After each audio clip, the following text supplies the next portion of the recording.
Histórias bizarras dos inscritos.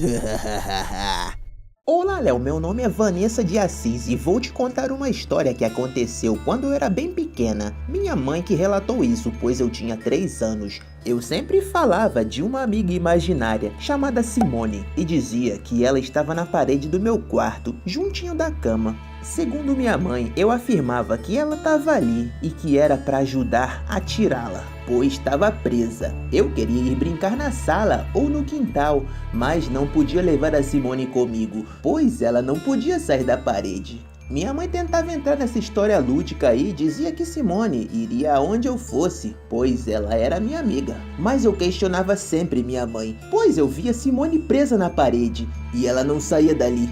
Depois de 2 semanas falando na cabeça da minha mãe isso, ela começou a ficar assustada por tanta convicção que eu tinha. Então decidiu mandar eu perguntar para Simone o que ela queria que fizéssemos. Então Simone respondeu para mim e eu passei o recado, né? Somente um adulto poderia ajudar Simone a sair da parede. Foi então que minha mãe começou a ficar com muito medo dessa história. Ela interditou o quarto por algumas horas, me deixou brincando com minha avó. Falou com meu pai para ele derrubar aquela parede, que tinha alguma coisa de errado acontecendo ali. Foi então que ele começou os trabalhos. Depois de algum tempo batendo na parede, ele conseguiu derrubá-la e achou um caixão infantil. Retiraram dali e depois abriram. Acharam o esqueleto.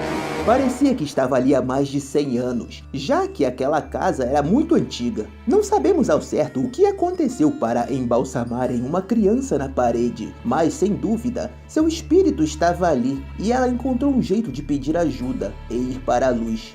Desde essa época nos mudamos da casa, mas essa história ficou na minha mente até hoje. Oi, Léo, me chamo Sabrina, tenho 13 anos e vou contar uma história que aconteceu com meu pai. Ele tinha uns 20 anos e estava na casa da minha avó, cuidando dela, porque ela é esquizofrênica. Não estava conseguindo dormir de jeito nenhum, porque estava sentindo uma energia negativa pairando ali. Levou um susto com o barulho da minha avó se revirando na cama de um lado para o outro. Olhou, viu que estava tudo de boas e tentou voltar a dormir, mas logo em seguida escutou um barulho muito forte no teto, parecendo pisadas muito forte.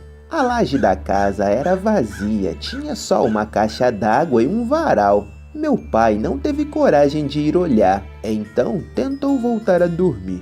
Acordou no meio da madrugada e o barulho ainda continuava.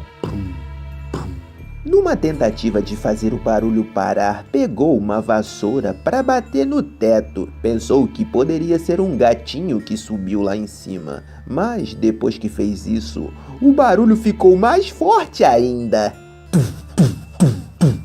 Ia subir lá na laje para checar, para ver o que estava acontecendo, quem que tava batendo, né, dando pisada, ou que coisa que tava fazendo isso, né? Mas sua intuição disse para ele não ir. Então, voltou a dormir. No dia seguinte, perguntou ao seu irmão mais velho o que era aquele barulho à noite. O irmão riu e falou o seguinte: uma vez, cara, o nosso tio contou pra mim que antigamente aqui era um cemitério de índio e que a nossa casa foi construída em cima desse cemitério, tá ligado? E que provavelmente era algum tipo de entidade sobrenatural que tava ali na casa, né? Aquilo começou a fazer sentido, porque meu pai havia achado várias coisas estranhas no quintal quando era criança e não entendia o porquê disso. Sua mãe também vivia vendo vultos na casa e mandava a gente sempre rezar antes de dormir para afastar qualquer coisa ruim. Mês passado tínhamos ido na casa da minha avó cuidar dela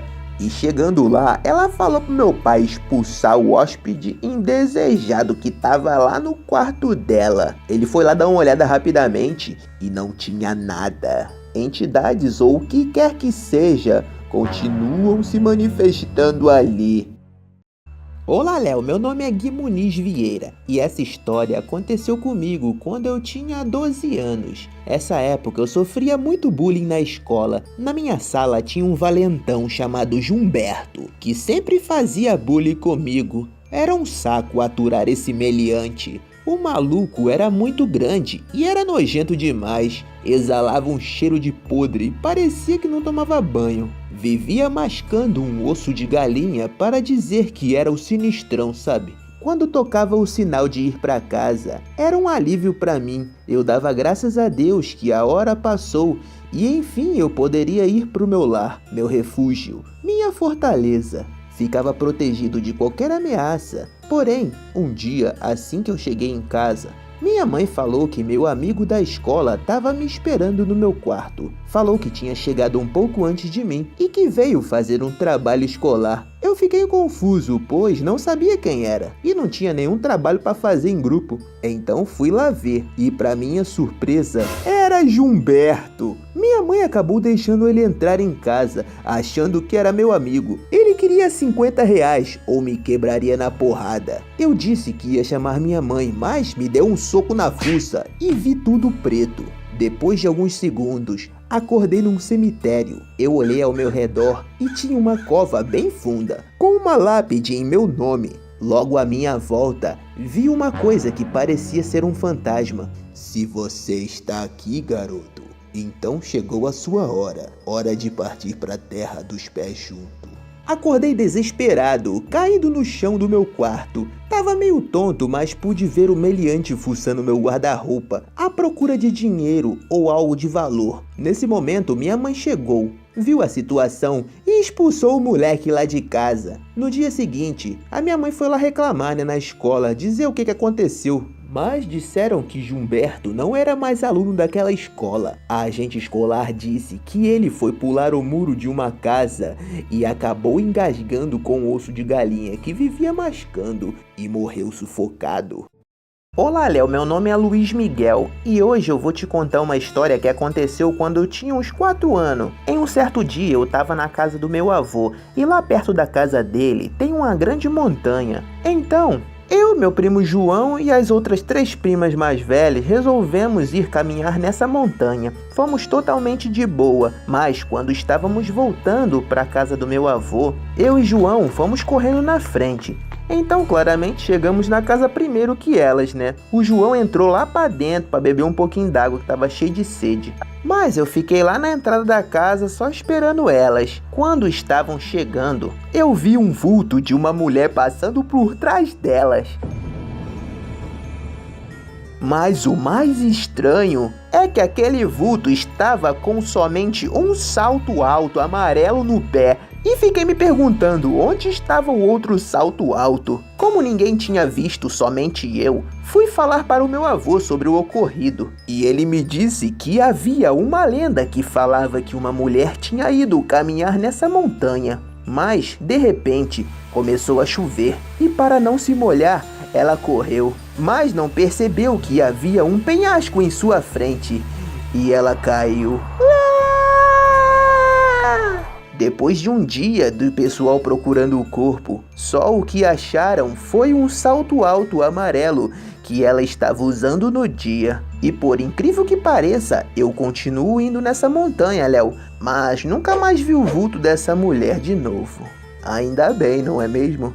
Olá, Léo, me chamo AD. A história que vou te contar hoje pode até parecer brincadeira, mas se trata de uma história real. Quando eu tinha aproximadamente 9 anos de idade, eu e minha irmã gostávamos muito de assistir Chiquititas. Era a primeira vez que passava na TV e a gente adorava aquilo. Uma outra coisa que a gente adorava era xingar palavrão, principalmente o nome do capiroto e outro nome feio. A gente vivia brigando e aí a gente colocava em prática aí, né, esses palavreados bizarros. Uma noite teve uma festa na minha casa e, como sempre, nós brigamos. E a nossa mãe nos colocou de castigo, obrigou a gente a dormir na mesma cama, pois tínhamos visita em casa e o pessoal ia dormir na minha cama. Eu não gostei da ideia nem um pouco, pois não estava conversando com minha irmã. Então, dormir junto com ela ia ser mó paia, não é mesmo? Fomos dormir então. Minha irmã, como de costume, começou a rezar antes de dormir. Mas eu não, apenas apaguei as luzes, virei pro lado e fui dormir. Como eu tinha bebido muito refrigerante naquele dia, acordei de madrugada com vontade de ir no banheiro. Mas quando eu levanto e olho para a parede, bem lá no canto tinha uma sombra preta com olhos vermelhos olhando para mim. E o pior, essa sombra tinha o formato de uma das meninas das Chiquititas. Na mesma hora chamei minha irmã e perguntei: Karina, o que é aquilo ali no canto?